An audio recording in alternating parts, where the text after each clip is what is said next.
Bismillahirrahmanirrahim. Assalamu alaikum dear students. I am your English teacher 201. Welcome to our channel View Short Notes.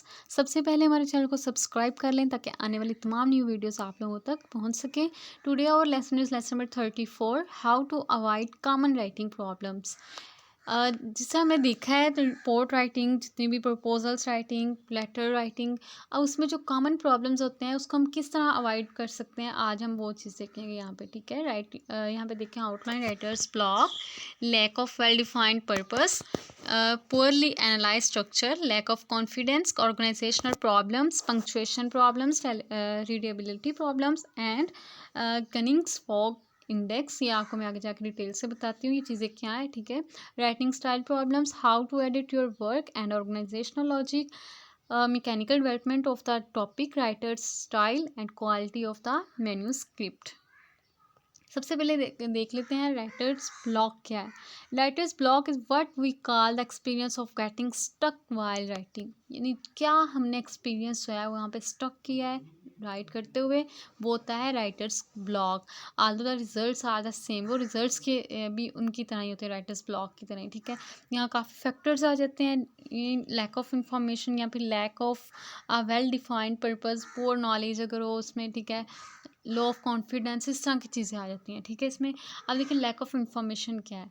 If the result poor research, अगर तो आपका result बिल्कुल अच्छा नहीं आ रहा, आपने फिर उसको राइट करना स्टॉप कर देना. आपने ज़्यादा इन्फॉर्मेशन वहाँ पे कलेक्ट करनी है. ठीक है, if you find yourself doing often, you might correctly guess that problem defining your communication purpose. यानी अगर आप खुद उसको करेंगे फाइंड आउट, तो आपको पता चलेगा कि आपके जो कम्युनिकेशन में क्या प्रॉब्लम आ रही है. ठीक है, lack of well defined purpose, a poorly defined purpose of communication is inevitably make writing more difficult. यानी अगर आपकी कम्युनिकेशन जो है वो पुअर है, ठीक है, या आपके उसको डिफ़िकल्ट बना देते हैं, इसको ऑल टुगेदर मतलब तमाम चीज़ों को ब्लॉक कर देगा. मे बी सम टाइम क्या होता है कि जो लैक ऑफ इंफॉर्मेशन है, जब आप पैराग्राफ या सेक्शंस या फिर रिपोर्ट वगैरह लिख रहे होते हैं, ठीक है, वहाँ पे अगर ये चीज़ आपने पुअरली डिस्क्राइब की है तो वो फिर इसका अच्छा इम्पैक्ट नहीं आता. ठीक है, फिर आपको क्या करना चाहिए कि आपने उसको आउटलाइंस को, टॉपिक को, आपने स्टेटमेंट्स जितनी भी उसकी हैं, 3 पार्ट ऑफ पर्पस स्टेटमेंट आपने कम्युनिकेशन में बनानी है. इसका पर्पस आपने बनाना है अपनी कम्युनिकेशन का. ठीक है,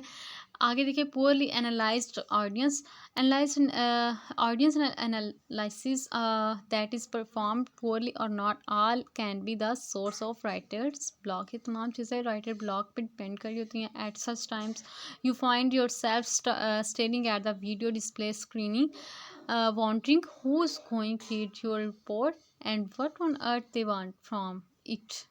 यानी अगर आपका ऑडियंस जो है वो आपको एनालिसिस पोरली कर रहा है तो ये भी एक नेगेटिव इम्पैक्ट आ जाता है. अब देखिए लैक ऑफ कॉन्फिडेंस क्या है. जो राइटर है, ठीक है, उसका जो फैक्टर ऑफ राइटर ब्लॉक है, वहाँ पे अगर वो सेल्फ फुलफिलिंग नहीं हो रहा, ठीक है, if you not think you can communicate effectively, अगर आपको पता चल रहा है आप इस एबल नहीं है कि आप राइट कर सकें, या फिर आपने फिर क्या करना है, systematic approaches of writing problems.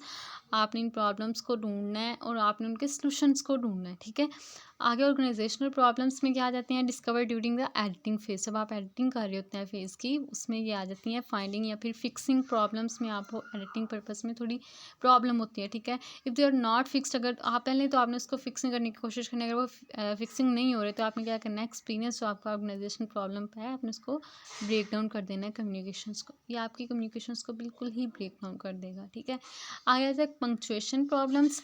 accurate punctuation not ensure accurate communication, but accurate communication is tremendously enhanced by accurate punctuation. यानी आपकी जो एक्यूरेट कम्युनिकेशन है वो एक्यूरेट पंक्चुएशन से भी होती है. ठीक है, आपने पहले अपनी पंक्चुएशन को टेस्ट आउट कर लेना है, फिर आपने फाइंड आउट करना है करेक्ट वर्जन को. ठीक है, so we how well you know punctuation, the test focus on most common punctuation problem and technical writing. ठीक है, नेक्स्ट आता है, यहाँ पे उन्होंने एग्जांपल दी आपको पंक्चुएशन के. देखें, professor she wrote the future of artificial intelligence he has become he well known as a result. आप यहाँ पे देखें ये पंक्चुएशन के बगैर है तो आपको नहीं पता चल रहा कहाँ पे जो आपका सेंटेंस है ब्रेक कर रहा है और कहाँ से वो स्टार्ट हो रहा है. यहाँ पे अगर करेक्ट देखें हम लोग, प्रोफेसर शी रोड, अब ये उसने रोड आगे क्या उसने रोड किया. ठीक है, ये आगे चीज़ the future of artificial intelligence, यहाँ तक ये बुक का आ गया नेम।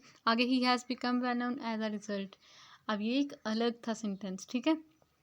आगे देखिए रीडेबिलिटी प्रॉब्लम्स में क्या आ जाता है, इज़ अ बस word which most of are unfamiliar. Much has been said about it, and there are numerous formulas which supposedly test its reliability. Readability is the likelihood that a project audience will be able to read and comprehend a piece of documentation. यानी अगर तो वो unfamiliar है words के साथ, ठीक है, फिर वो रीड भी नहीं उसको ठीक से कर सकना, इसको कंप्रीहेंस ठीक से कर सकेंगे, ठीक है, वो एबल नहीं होंगे। इसलिए आपने पहले उसको प्रोजेक्ट जो है ऑडियंस को आपने इस तरह सुनाना है कि वो रीडेबिलिटी आपकी बिल्कुल ठीक हो, ठीक है। आगे देखिए गनिंग्स फॉग इंडेक्स, ये क्या है, this is simple formula aimed at the locating at the audience on a grade scale which is supposedly based on their reading abilities, ठीक है। Select a part of text which is approximately 100 word long nearest period, सबसे पहले आपने select करना है एक part जिसमें 100 words हों, देन आपने उसको इंट्रोड्यूस करना है, लीड्स करना है, कंक्लूजन्स देनी है, ठीक है। You'll exhibit slightly different communication technique skill view accuracy of this test, इसको इस टेस्ट को एक्यूरेसी को चेक करने के लिए आपने इसको डिफरेंट कम्युनिकेशंस के थ्रू आपने इसकी टेक्निकल प्रैक्टिस करनी है। Then count the number of sentence in the selected text, आपने फिर उसको काउंट करना है। काउंट डाउन करने के बाद आपने डिटरमिन करना है एवरेज लेंथ को, सेंटेंस को डिवाइड करना है उन वर्ड्स को, टेक्स्ट को नंबर ऑफ सेंटेंसेस में। देन आपने उसको काउंट करना है, ठीक है, नंबर ऑफ वर्ड्स को। हाउ 3 और more syllables but do not count words which are capitalised, यानी जो कैपिटल वर्ड्स उनको आपने काउंट डाउन नहीं करना है, ठीक है। इसको आपने कोर्स से रीड आउट करना है, आपने यहाँ कोई प्रॉब्लम नहीं करनी, ठीक है।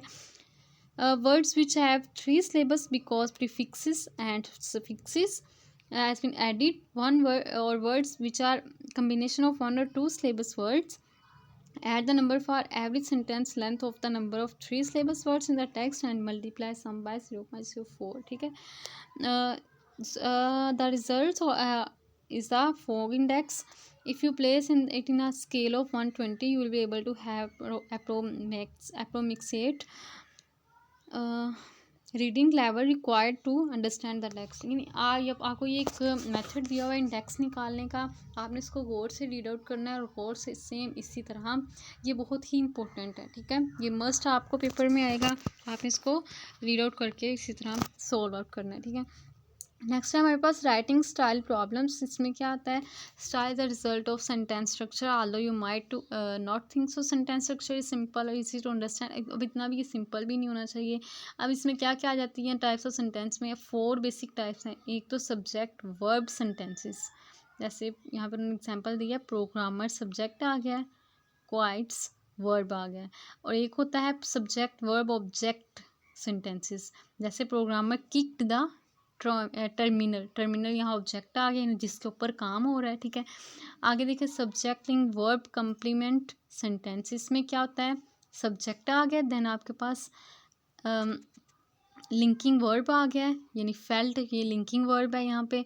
नेक्स्ट सीक क्या आ जाएगा आपके पास, कम्प्लीमेंट सेंटेंस आ जाएगा, ठीक है। आगे है subject verb indirect object subject, अच्छा यहाँ पे सब्जेक्ट आ गया पहले, फिर वर्ब, देन इनडायरेक्ट ऑब्जेक्ट आ गया, यानी इंजीनियर इनडायरेक्ट ऑब्जेक्ट है यहाँ पे, और हेडक यहाँ पे ऑब्जेक्ट है, ठीक है। आगे how to edit your work, किस तरह हमने एडिट करना है, यहाँ पे उन्होंने 3 चीज़ें बताई हुई हैं आप लोगों को, 4 टास्क बताए हुए हैं जिनके थ्रू आप इनको एडिट कर सकते हैं। एक तो ऑर्गेनाइजेशनल लॉजिक, नेक्स्ट है mechanical development of the topic, writer style and quality of manuscript. सबसे पहले देखिए ऑर्गेनाइजेशनल लॉजिक क्या है, the work should have the organisational logic achieved by arranging events chronologically and spatially, यानी आपने उनको अरेंज करना है, अपने जितने भी आपके लॉजिक हैं जब वो अरेंज्ड होंगे क्रॉनिकली तो वो आपके ऑर्गेनाइजेशनल लॉजिक होंगे, ठीक है। Mechanical development of the topic क्या है, transition can be accomplished in 3 ways. 3 तरीके हैं इसके ट्रांजिशन को अकम्प्लिश करने के। ये शॉर्ट क्वेश्चन है, बहुत ही important. The writers might repeat an important word in 2 adjoining paragraph और सेंटेंस, और रिपीट करेगा जितने भी इसके इंपॉर्टेंट वर्ड हैं, ठीक है। Next, structure can accomplish transition, वो स्ट्रक्चर जो है उसमें ट्रांजिशन कम्प्लीशन भी कर सकता है। नेक्स्ट, वो ट्रांजिशन वर्ड्स जितने भी उसके होंगे, फ्रेजेस होंगे, उनको वो यूज़ करेगा एक लिंक बनाने के लिए, एक तो ऑब्वियसली वे में, ठीक है। जैसे कि फैमिली, फाइनली, फाइनली, ये उसने एक लिंक बना लिया ना पिछली बात के साथ। अच्छा, ये देखिए writer style. If you wish to sell an idea और product then the style must be persuasive. If you wish the to convey information only, अगर तो आपने मतलब इसको सेल भी करना है, ठीक है, आपने फिर उसको स्टाइल ज़रूर देना है, ठीक है। लेकिन अगर सिर्फ आप एक इंफॉर्मेशन के लिए बना रहे हैं, ठीक है, फिर such a report is to superior, then style should appear passively objective, फिर आपने इसको पैसिवली ऑब्जेक्टिव के थ्रू यूज़ करना है। अब इसकी क्वालिटी क्या होती है मैन्युस्क्रिप्ट की? The last thing to writer needs examine when editing document, जब आपने एडिटिंग करनी है उसकी, आपने उसकी क्वालिटी को भी मैन्युस्क्रिप्ट पे चेक करना है। अभी इसकी क्वालिटी कैसी होनी चाहिए? Manuscript should be visually attractive, ये जब उसको हम देखें वो एक अट्रैक्टिव नज़र आना चाहिए, ठीक है, ऑब्वियसली होना चाहिए वो। और इसके अलावा मैन्युस्क्रिप्ट शुड इनवाइट रीडरशिप, यानी रीडरशिप को वो इनवाइट करे, यानी जब आप उसको बोल रहे हो टॉप टू बॉटम, वो आपका जो रीडरशिप है वो खुद उसको पढ़ना चाहे, नेक्स्ट देखना चाहे कि क्या है इसमें, ठीक है। रिपोर्ट और paper must be sufficiently detailed, वो डिटेल्ड होना चाहिए, ठीक है, इनफ डिटेल्स में होनी चाहिए, दो to satisfy projected readers' needs of are information, उसकी जितनी भी इंफॉर्मेशन चाहिए वो भी इसमें मस्ट होनी चाहिए, ठीक है। और detailed as short as to be, अब अगर हम उसको as short as to be कर सकते हैं डिटेल, तो अच्छी बात है, ताकि वो उसको रीड आउट कर सके सारे को। After this the document must be proof read it, अब ये प्रूफ रीड भी होना चाहिए, nor be confuse with editing, आपने कन्फ्यूज़ नहीं होना। Proof reading is a quick checking for errors, ताकि वो आप जल्दी से उसको चेक कर सकें, ठीक है। While editing requires being judgmental, जब आपने एडिटिंग करनी है आपको जजमेंटल होना पड़ेगा, ठीक है। यहाँ तक था हमारा आज का lesson. Thank you so much. अल्लाह हाफिज़।